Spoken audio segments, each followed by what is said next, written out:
She figured she rescued a random person, but the lady she rescued was the Mafia boss's mum, and she had picked her as daughter-in-law right then and there. Most folks in the city chatted about the same stuff. Don't ever mess with Madame Yun-Su. The mum of Korea's scariest mafia boss wasn't just rich. She was famous, tough, quick with words, super loyal. If you made her mad, you made the whole gang under her sun mad. But on one scary afternoon, Madame Yun-Su met someone no one saw coming. A waitress in an old apron, curly hair pulled back with a rubber band, holding a tray of extra pies.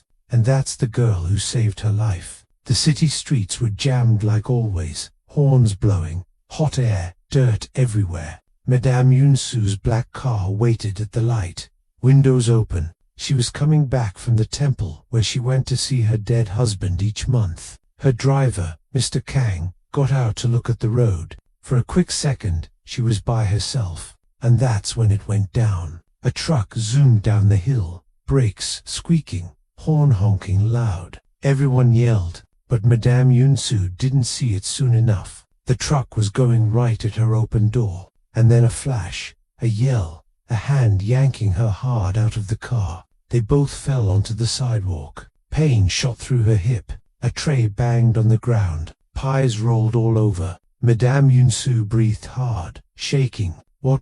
Naomi Brooks, 23, diner waitress, hair messy from the heat, let out a shaky breath. "Ma'am, you okay?" Her apron was torn. Her elbow was cut. Her heart was beating so fast it hurt. But she had saved her. The truck crashed into the empty car. Metal bent. Glass flew like sparkles. People screamed. Madame Yun-Su's eyes got big. That crash would have killed her right away. "You," her voice shook. "You pulled me out." Naomi nodded, breathing heavy. "I saw it coming. You didn't move. I just acted. No fear, no waiting, no thinking how risky it could be. Just gut feeling and kindness." Madame Yun-Su looked at her hero, her chest tight with surprise. This girl, this stranger, this waitress, had put her own life in danger to save an old lady she didn't even know. Sirens rang out. Men in black suits ran over. Phones buzzed with commands. And behind all the mess, a black motorcycle stopped with a screech. The guy who got off made half the street quiet. Han Ji-hoon, the Korean Mafia prince. Madame Yun-Su's only son. Tall, sharp chin, cold eyes. The kind of guy people fear even when he's chill. He ran to his mum, worry cutting across his face. He grabbed her shoulders. "Are you hurt? What happened?" She pointed at Naomi. "She saved me." He turned, and for a second, just a second, his cold life stopped. Naomi stood there holding her sore arm, curls all over, apron dirty, pie spots on her shirt. A regular diner waitress who had just walked into a tough world by mistake. "You?" he asked softly. She blinked me. "Yeah." His eyes went to her cut elbow, his jaw tight. "You're hurt." "I'm fine."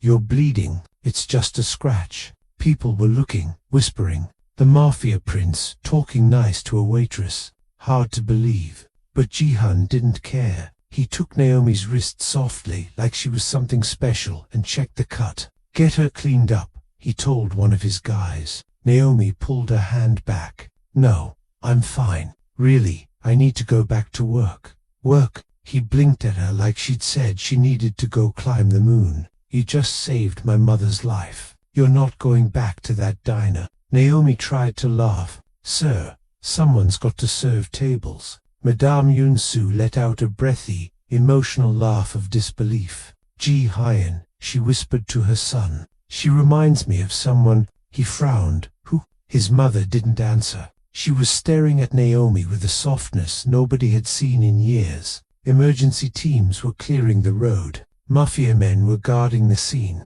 Reporters were gathering like vultures. But Madame Yun-Su wasn't focused on any of that. She was focused on Naomi, on her scraped elbows, her trembling hands, her kind, terrified eyes. "Child," she said softly, "what is your name?" "Naomi." "Naomi Brooks. Are you always this reckless?" Naomi flushed. I just didn't want you to get hurt. That truck was coming too fast." Madame Yunsu nodded slowly. So, you threw yourself toward danger for a stranger. She wasn't a stranger, Naomi said gently. Just someone's mother. Ji-hun breathed in sharp. Something pulled at him. Something even he didn't get yet. Madame Yunsu placed a hand on Naomi's cheek. My son is lucky, she murmured. Very lucky. Lucky. Naomi frowned. What? And then right there on a broken street with smoke rising from the crushed sedan, and half the city watching, Madame Yunsu spoke the words that changed everything. Because from today you are my daughter. The crowd gasped. Phones dropped. Ji-hyun choked on air. Naomi's soul left her body. I what? Madame Yunsu squeezed Naomi's hands. You saved my life. That makes you family. Fate chose you. I accept you. Ji-hun stared at his mother, stunned beyond belief. You can't just quiet, she snapped. This is the girl. I feel it. I know it. Don't argue with me. But I said don't argue. Everyone stood frozen while Madame Yunsu nodded proudly like she'd solved world hunger. Naomi's voice trembled. Ma'am, I didn't save you two to get married. I saved you because it was the right thing. Madame Yunsu touched her cheek again. Child, you did more for me today than people who call me family. Her eyes softened, truly softened in a way her son had never seen. I thought my life was ending today, she whispered. But perhaps it was just beginning. Ji-hun dragged his mother aside. Yama, you can't force someone. I'm not forcing, she hissed. I'm declaring. There's a difference. She barely knows us. I know enough. Madame Su snapped. I saw the way you looked at her. I didn't look at Ji-hyun. She said slowly, don't lie to your mother. He shut his mouth, because she was right. When he first saw Naomi, something had flickered in him. A crack, a thaw. Something he didn't want to admit, something he didn't know how to handle. But his mother, she saw everything, every unspoken thing. She is the girl, Madame Yunsu whispered, the one who brings warmth back into this cursed bloodline. Ji-hun's chest tightened. He didn't believe in fate, but the way Naomi had looked at him, fearless, confused, soft-hearted, that did something to him he didn't have words for yet. Naomi tried to slip away quietly, but Madame Yunsu grabbed her hand. You're coming with us. Ma'am, I really have to go back to the diner. No, you are family now. I'm not, we're not. Madame Yunsu smiled. Not yet. Naomi nearly fainted. Ji-hun pinched the bridge of his nose. She's scared, then comfort her. Ji-hun blinked. He wasn't used to comforting anyone, but he walked to Naomi, his voice lowered, softer, gentler than he'd ever spoken to anyone outside family. You don't have to come with us, he said. My mother acts fast. Naomi let out a nervous laugh. That's one way to put it. But he added quietly, I'd like to thank you properly, at least allow us to take care of your injury. She hesitated. His eyes were warm, not cold Mafia, not intimidating, just human. And for some reason, she trusted that look. Naomi nodded. Okay, but only for the injury. Madame Yunsu smirked. We'll see. Ji-hun groaned internally. Fate had arrived wearing a diner apron, and the Mafia world had no idea what storm was about to hit it. Naomi had never been in a car this expensive. The leather still smelled new. The air was cool. The windows dimmed the city into something distant and unreal. She clutched a little first aid kit they'd shoved into her hands and stared at the skyline as it rolled by. What am I doing? She whispered under her breath. Ji-hun sat beside her, suit jacket off now, sleeves rolled up, veins visible on his forearms. He looked less like a crime prince and more like a tired man in his early 30s who had forgotten how to relax.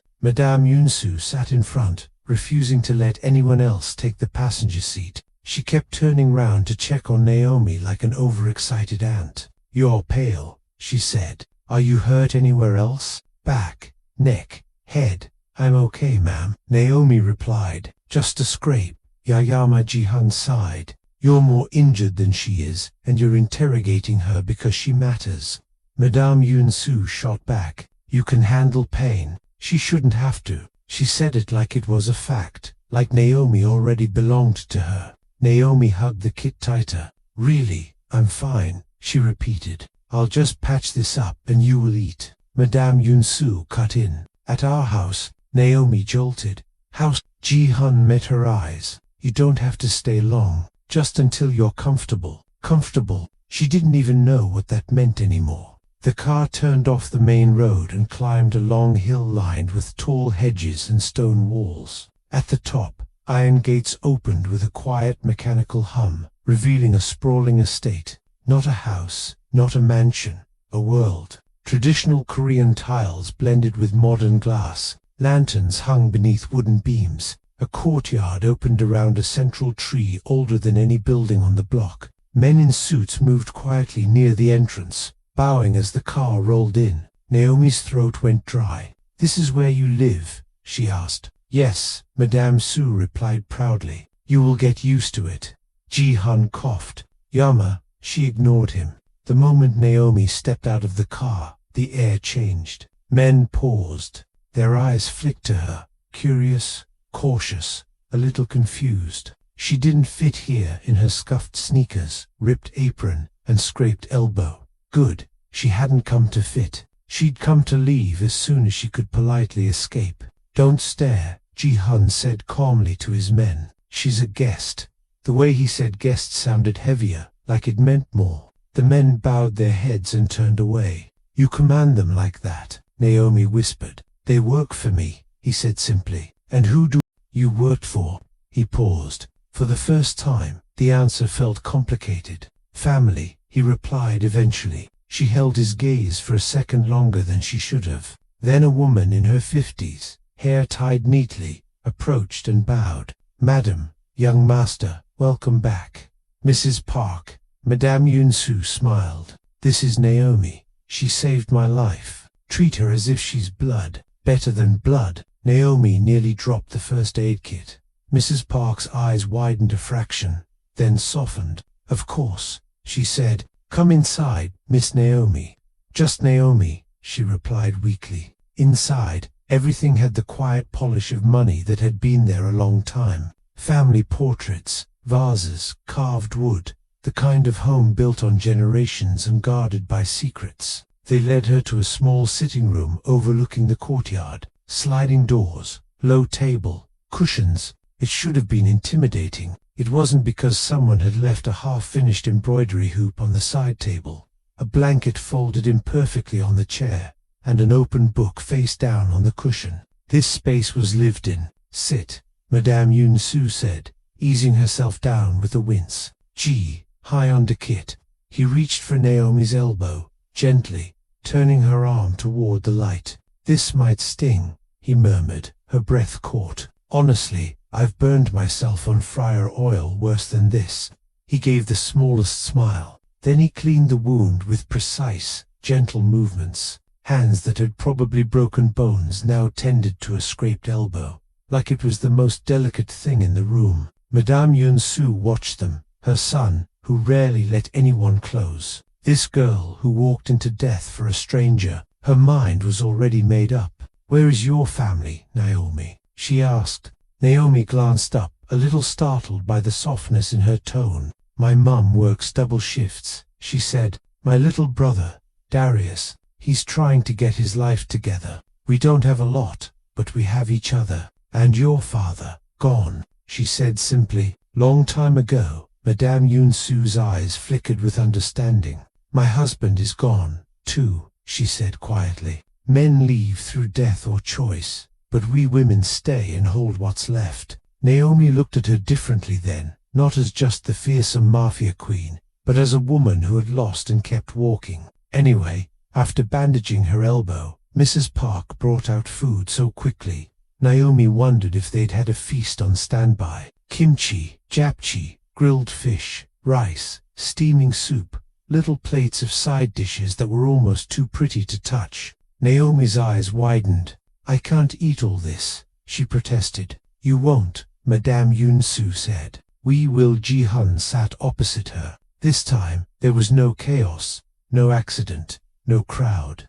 Just a low table and the awkward silence of two people who shared a disaster and nothing else. Try this, Madame Yunsu urged, placing some food on Naomi's plate. You need strength. You saved not just me today, but my son's future. Naomi blinked. His future, if I had died, she said bluntly. My enemies would smell weakness. They would come for him. You prevented that. Naomi's stomach twisted. She hadn't thought about it like that. I just saw a truck, she said quietly. I moved. Anyone would have no G. Hun spoke for the first time in a while. Most people freeze or scream or film. Their eyes locked across the table. She looked away first. Then I'm glad I didn't freeze, she said. He nodded once. So am I. The way he said it, simple, sincere, warmed her more than the food.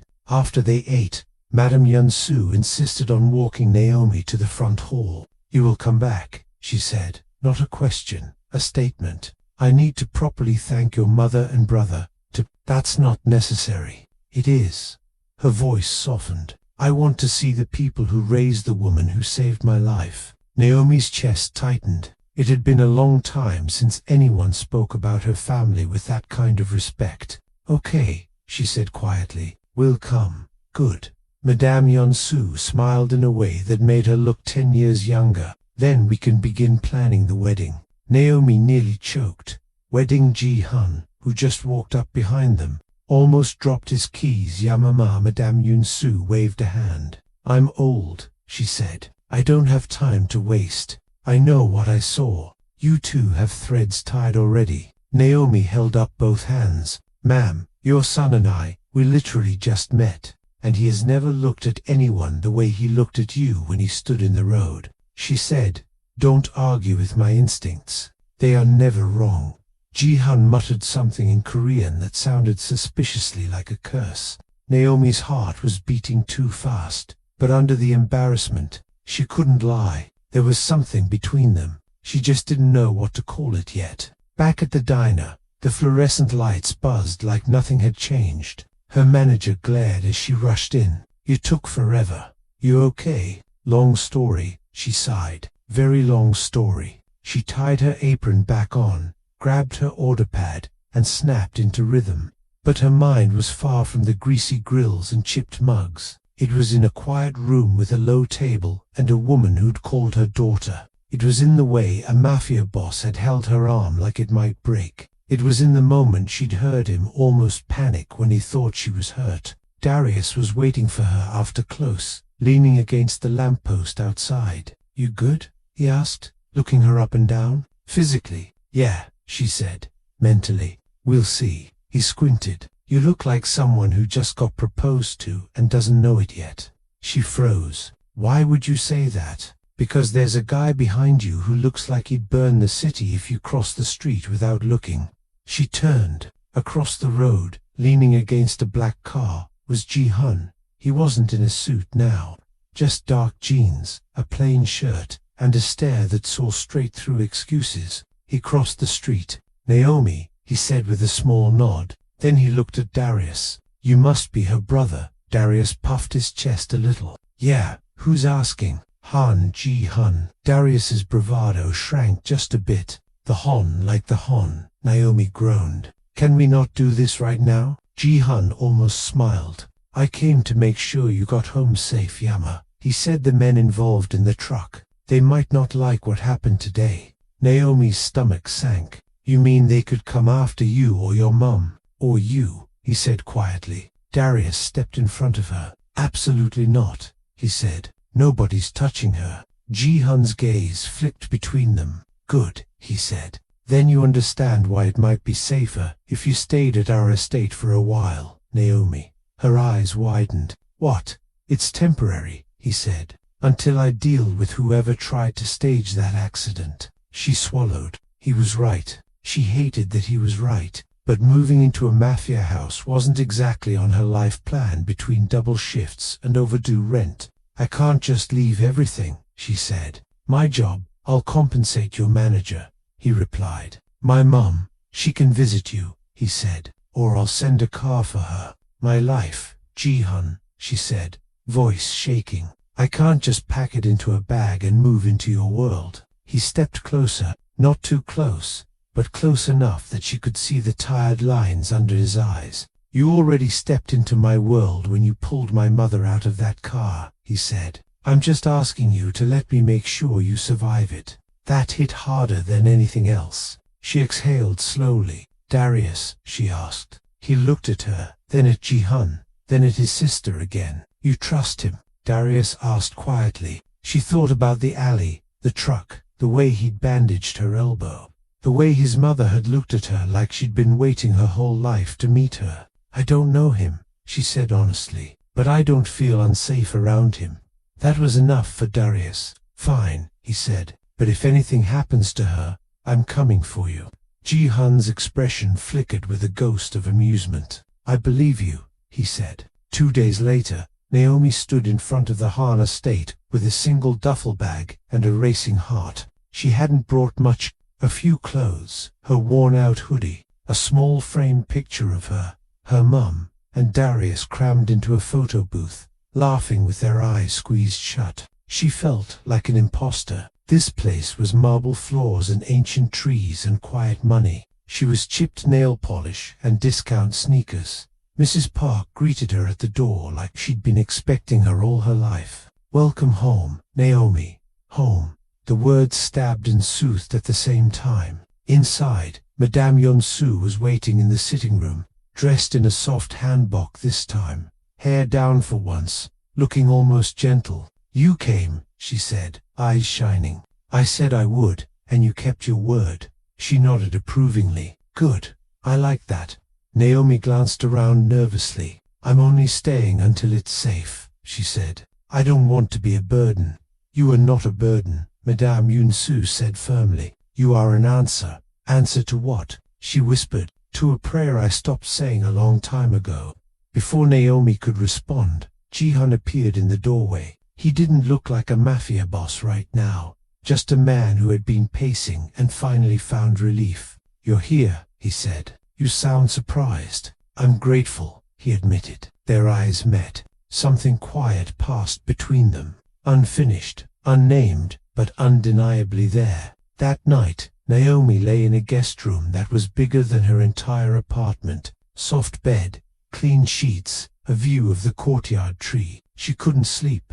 Outside, she could hear faint footsteps of guards. Somewhere, a phone buzzed with urgent whispers. This house was calm, but the world it belonged to was not. She padded out onto the balcony for air. Below, by the tree, a lone figure stood. Ji-hun. He was staring up at the sky, hands in pockets, shoulders heavy. She watched him for a moment. Then, before she could overthink it, she whispered, Ji-hun. He looked up.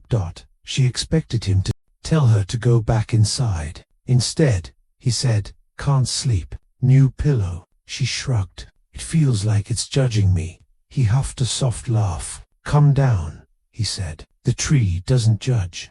So she did. And under that old tree in the center of the Han estate, with guards pretending not to watch and stars barely peeking through city haze, a mafia boss and a diner waitress sat side by side. Not as savior and saved, not as boss and outsider, not even as future anything. Just as two people whose lives had collided in a way neither of them fully understood yet. How long do you think I'll have to stay here? She asked. Until I'm sure no one will use you to hurt me, he said. She tilted her head. People would really come after me just to get to you. Yes, she thought about that. Then you better stay alive, she said. He looked at her. I intend to, he replied softly. Now more than ever. Naomi's heart made a dangerous decision. It started to fall. She didn't know what this house would demand of her, what this family would turn her into, what dangers waited in the dark corners of Ji-hun's world. But she knew one thing. She had already been claimed as a daughter-in-law in words. Now, under this tree, fate had started to write the rest. For 3 days, the Han estate pulsed with attention Naomi couldn't name. Guards doubled at every entrance. Phones buzzed in every hallway. Ji-hun disappeared into late-night meetings. Madame Yunsu kept a rosary of jade beads wrapped around her fingers, a habit she only had when something was very, very wrong. Naomi felt it all without anyone telling her a thing. Something had shifted in their world, and she was at the center. It happened at dawn. Naomi walked downstairs for water, blurry-eyed, hair a mess, wearing a borrowed sweatshirt that nearly swallowed her whole. She wasn't expecting to find a man in a black suit standing in the living room. He wasn't a guard she recognized. His eyes flicked to her, cold, sharp, assessing. "You must be the girl," he said slowly. "The girl. The reason the young master is making unusual decisions." Naomi's grip on her cup tightened. He smirked. "You should be careful. Not everyone in this house thinks your presence is a blessing." Before she could respond, a voice cut through the room like a knife. "Step away from her, Ji-hyun." He stood at the top of the steps, jaw clenched, eyes like winter steel. The suited man bowed stiffly. "Young master, I was simply introducing myself." "No, you were provoking her," Ji-hyun said coldly. "Try that again, and you won't be allowed inside these walls." The man's eyes flickered. Then he bowed again and walked out the door. Naomi exhaled shakily. "Who was that?" "Someone who forgets his place," Ji-hyun muttered. "He won't speak to you again." She watched him descend the stairs, noticing the tension in every step, the exhaustion, the weight. "You barely slept," she whispered. "I'm working on something." "What's something?" He hesitated. Then he said the last thing she expected. "The accident wasn't an accident." Her stomach dropped. "What?" "The truck was sabotaged," he said, "and someone tipped them off about my mother's schedule." Naomi's pulse hammered. "You mean someone wanted to kill her?" "Yes, to get to you." "Yes," he repeated quietly. She choked on air. "And because I pulled her out, now they know my face." He looked at her, eyes softening in a way that broke her in half. "That's why you're here, Naomi. I need to protect you." That afternoon, Naomi found Madame Yunsu in the courtyard, ripping petals off flowers with unnerving calm. The older woman didn't look at her when she spoke. "They wanted me dead," she said, "and when they failed, they looked for another weakness." She turned, eyes blazing. "You," Naomi swallowed. "I didn't ask to be part of this," she whispered. You're not just anything." Madame Yunsu snapped. "You saved me. That made you family. And family is both shield and target." Naomi's chest tightened. "I didn't know." "How could you?" The old woman said more softly. "You were living your life, serving tables, caring for your brother. You didn't ask for this world." Naomi nodded, throat tight. "But fate doesn't ask," Madame Yunsu continued. "It chooses, and it chose you." Naomi blinked hard. "Why me?" she whispered. Madame Yunsu touched her cheek with a gentleness Naomi hadn't expected from someone so fierce. "Because my son looks at you the way a man looks at his first sunrise after a decade of storms." Naomi froze. I didn't come here to become anything," she whispered. "I didn't come to ruin his life. You saved his life too." Madame Yunsu cut in more than you know. Naomi shook her head. "I don't belong here," she whispered. "This world, it terrifies me." Madame Yunsu didn't deny it. "It should." Then she held Naomi's hands. "But my son's world is changing because of you, and I've waited many years to see that change." Naomi's voice trembled. "I'm not strong enough for this." "Oh, child," Yunsu whispered, "strength isn't loud. Sometimes it's quiet. Sometimes it's just choosing to stay when everything in you wants to run." Her grip tightened and you stayed. Naomi didn't know what broke her more, the fear or the way this woman made her feel like she mattered. It happened when the sun dipped. Naomi stepped into the courtyard to water a pot of herbs someone had left unattended. Mrs. Park had said fresh mint.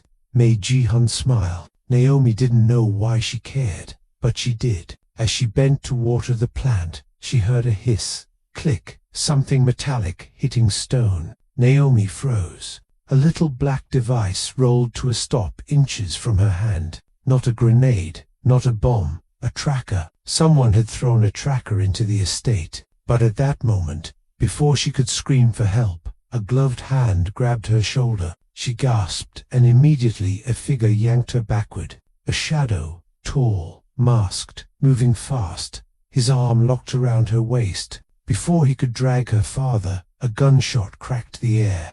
Bang! The masked man jerked, stumbled, then vanished into the hedge, dropping the tracker. Naomi fell to her knees, heart in her throat. Ji-hun sprinted from the other side of the courtyard, gun raised, eyes on fire. Naomi.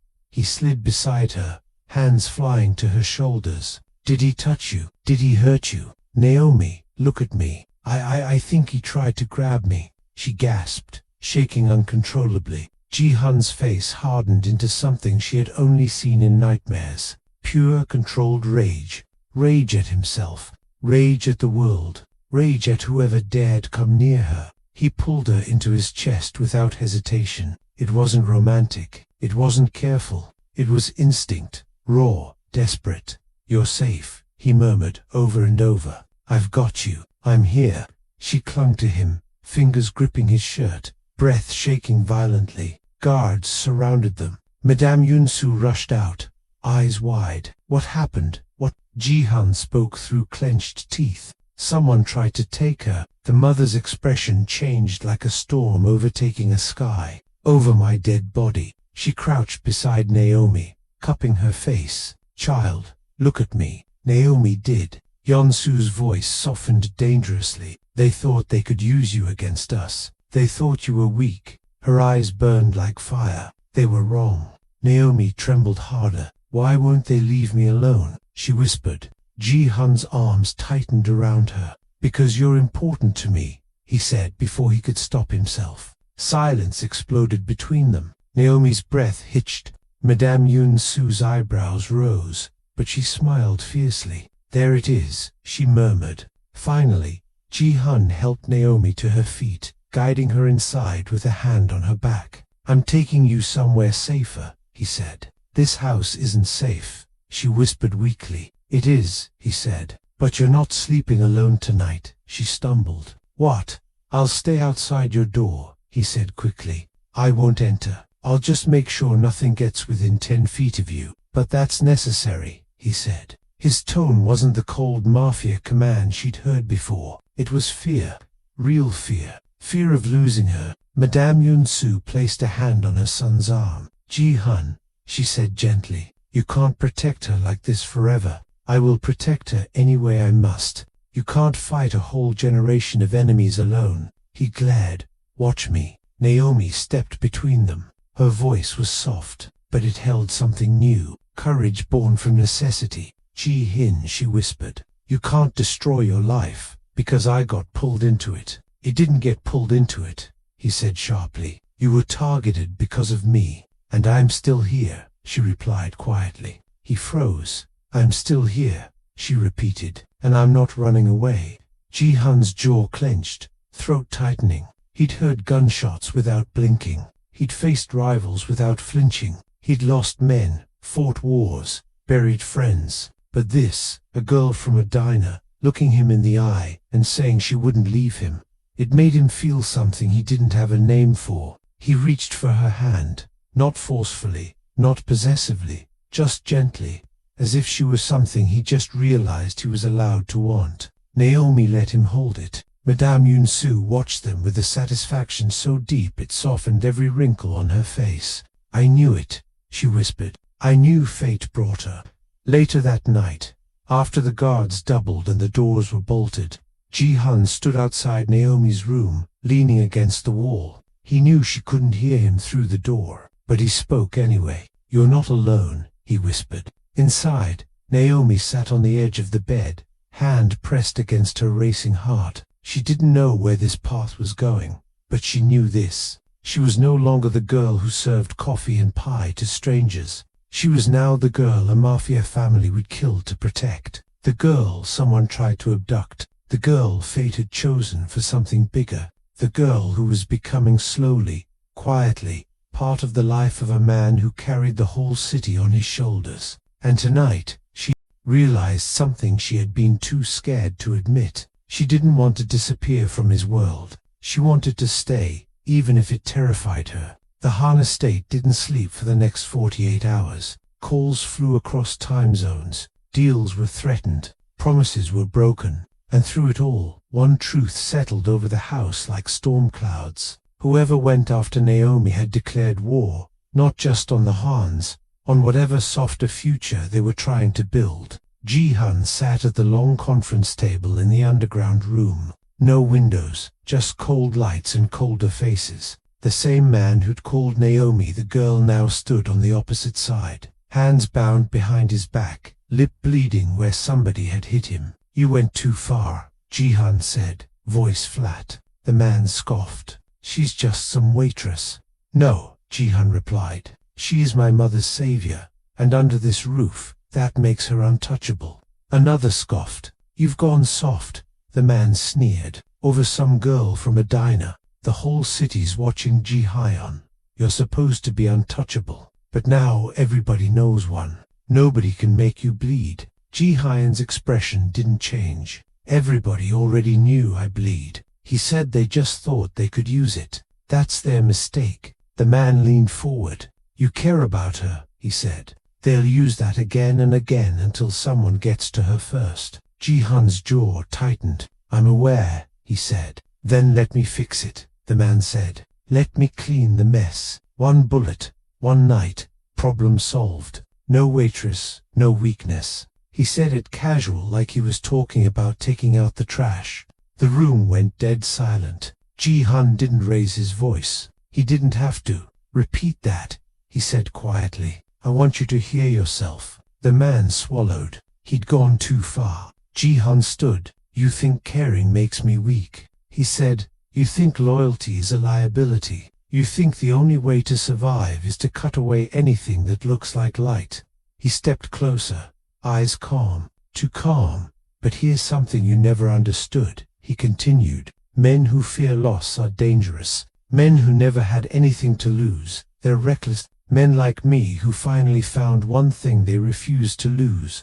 He smiled, cold and lethal. "They're the most terrifying of all." He nodded to his men. "Get him out of here. He doesn't work for us anymore." The man paled. You're exiling me." "That's the merciful version," Jihan said. "Take it and go before my mother. Here's what you suggested. She won't be as kind." As the door slammed behind the disgraced subordinate, one of the lieutenants cleared his throat. "Young master," he ventured carefully, "you know the others will talk." "Let them talk," Jihan replied. "Let them know what happens when someone lays a hand on what's mine." Naomi hadn't meant to listen. She'd only come downstairs to find Mrs. Park and ask for tea, but voices carried down the hall from the underground stairwell. "They'll keep coming for her if they think she's just a waitress. He said she's what's mine." Her heart stuttered. She didn't hear every word, but she heard enough. Enough to know she wasn't a footnote in his world anymore. Enough to know this war wasn't about territory alone. It was about her. Footsteps approached. A door opened down below. Naomi stumbled back, pressing herself against the wall as Ji-Hyen emerged from the stairwell. Tie loosened, sleeves rolled, expression carved from stone. He almost passed her. Then he stopped. "You were listening," he said. It wasn't a question.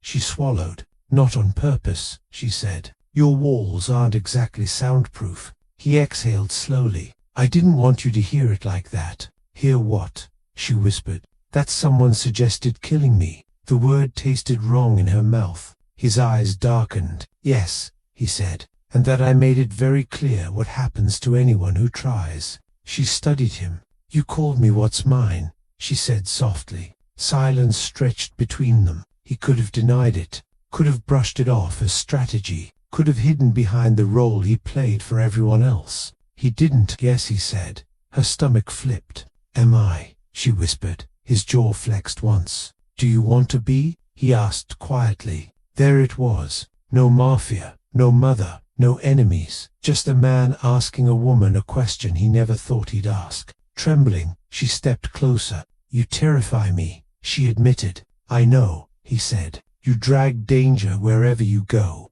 I know. You make my life more complicated every day." A faint broken smile. "I know, Naomi." She took a breath that felt like jumping off a cliff. "And I think," she whispered, "my heart chose you the second you bandaged my elbow and pretended it was nothing." Something in his face shattered. The careful control, the distance, the denial, all of it. "Naomi," he murmured. "Don't say my name like that," she said, voice shaking. "Unless you mean it." He did. He meant every syllable. He closed the last inch between them. His fingers brushed her jaw slow, as if giving her time to pull away. When she didn't, he lowered his forehead to hers and let the words fall out. "You're not my weakness," he whispered. "You're the first thing in my life that makes me want to be better than the man I've been." Her eyes burned. "That's not a small thing to say," she managed. "It's the only way I know how to say it," he replied.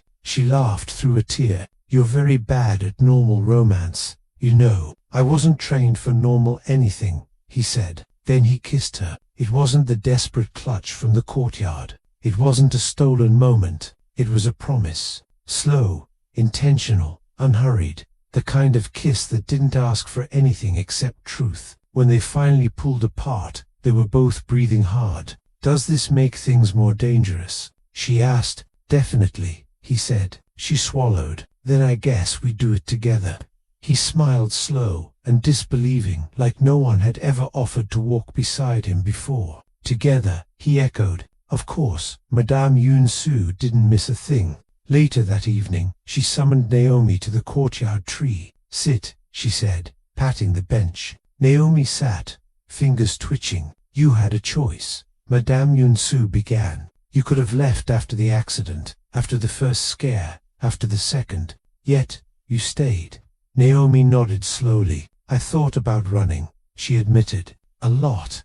"And why didn't you?" Naomi looked at her hands. "Because you risked your life raising your son in this world," she said. "Because he carries scars I don't even know how to name. Because I saw both of you standing against an entire city, and I realized I didn't want to be one more person who walked away from him." Madame Yun-Su didn't speak. Naomi continued. "I can't fight like your men. I can't negotiate like him. I don't know how to aim a gun or threaten a room." She lifted her gaze, eyes steady. "But I know how to stand with somebody when the world is trying to pull them apart. I know how to stay. If I say I'm not leaving, I mean it." A slow, emotional smile touched the older woman's lips. "Good," she whispered, "because I don't need a soldier for my son. I need someone who will remind him he's allowed to be human." Naomi's throat tightened. "I'm not perfect," she said. "I'll panic. I'll question. I'll argue." "Oh, I expect it," Yun-Su said. "Lord knows he needs someone who doesn't cower when he walks into a room." Silence settled, soft and thick. Then Madame Yun-Su straightened her shoulders and spoke words that carried weight beyond this courtyard. "Naomi Brooks," she said formally, "on the day you pulled me from that car, I claimed you as my daughter-in-law, in the heat of shock and instinct. Today, I claim you again with full awareness."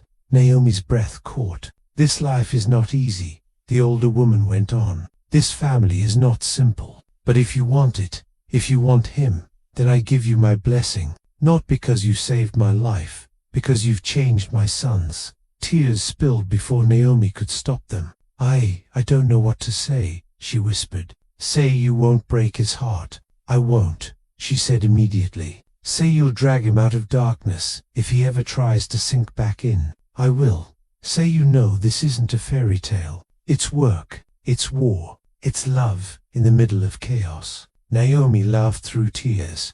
"I've never wanted a fairy tale," she said. "I just want something real." Madame Yun-Su's eyes shone. "Then stand up." Naomi did. The older woman pulled a delicate bracelet from her wrist. Gold, simple, worn from years of touch. "This was given to me by my mother-in-law," she said. "She wanted me to pass it to the woman who would stand beside my son when I no longer could." With gentle fingers, she clasped it around Naomi's wrist. It fit, like it had been waiting for her. "There," she said. "Now you're truly mine."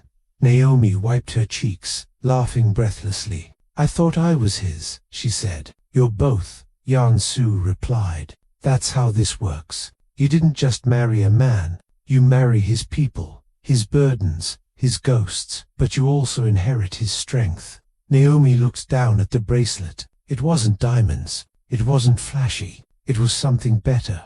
Belonging.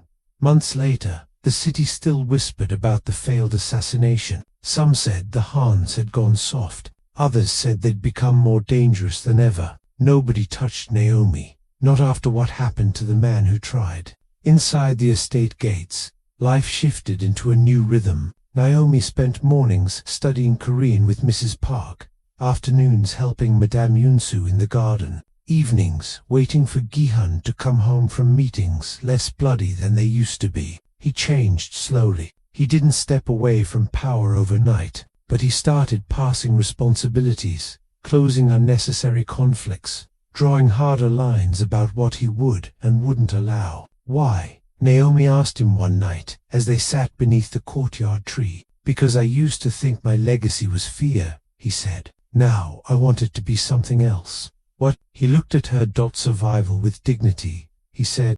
"For the people under me, for my mother, for you." Her heart squeezed. "You're building an exit," she realized. "A way out. Maybe not for me," he said, "but for whoever comes next. For our children, if we have them.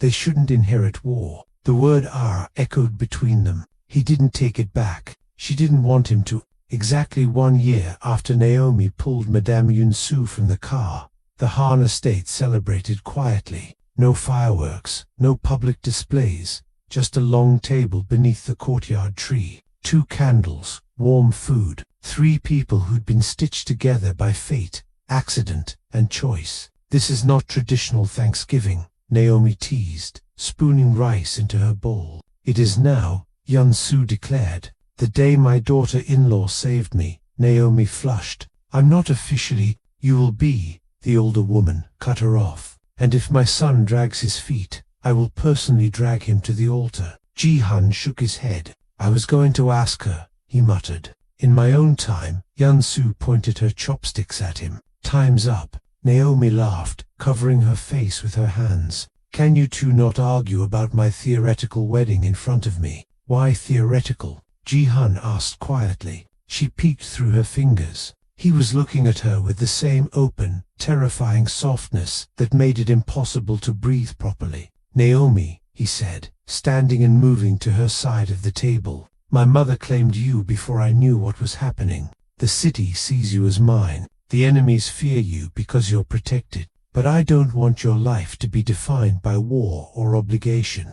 He took her hand, thumb brushing the bracelet on her wrist. "I want you to choose me, not my world. Me." Her eyes filled again. "You think I haven't already?" she whispered. "I want to hear it," he said. She stood too. "In the alley, you saved my brother," she said. "On that street, I saved your mother. In this house, we've been saving each other ever since." She took a breath. "And I'm tired of pretending that's coincidence. I choose you, Ji-hun, with your past, with your scars, with every unfinished piece of the man you are." His chest rose sharply. "That sounded dangerously like a vow," he murmured. "Maybe it is," she replied. He dropped to one knee. Madame Yunsu gasped so loudly, it almost broke the moment. But then she covered her mouth, eyes overflowing. "Naomi Brooks," he said, voice steady, "will you stop being our guest and become what my mother called you the day fate threw you into our lives? Will you marry me? Truly, not as a shield, not as a political move,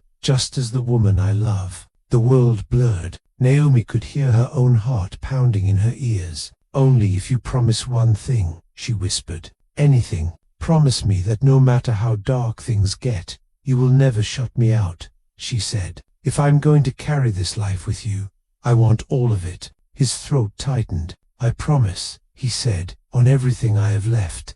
"Then yes," she breathed. "I'll marry you." Madame Yunsu started crying and clapping at the same time. Finally, she shouted, "I told you, didn't I tell you? She's the one. I knew it the second she ruined my car and saved my life." Naomi laughed through tears. "You're never letting me forget that, are you?" "Never." Yunsu grinned. "It's the best accident that ever happened to me." Ji-hun stood and pulled Naomi into his arms. The bracelet on her wrist glinted in the candlelight. The courtyard tree rustled softly in the evening breeze. Somewhere beyond the walls, the city kept roaring, uncaring. Inside, 3 people sat down to dinner, not as Mafia royalty and an outsider, but as a family. A mother who found a daughter when she thought she'd only find death. A son who finally allowed himself to love without apology. and a waitress who walked into a deadly accident and walked out with a destiny she never saw coming.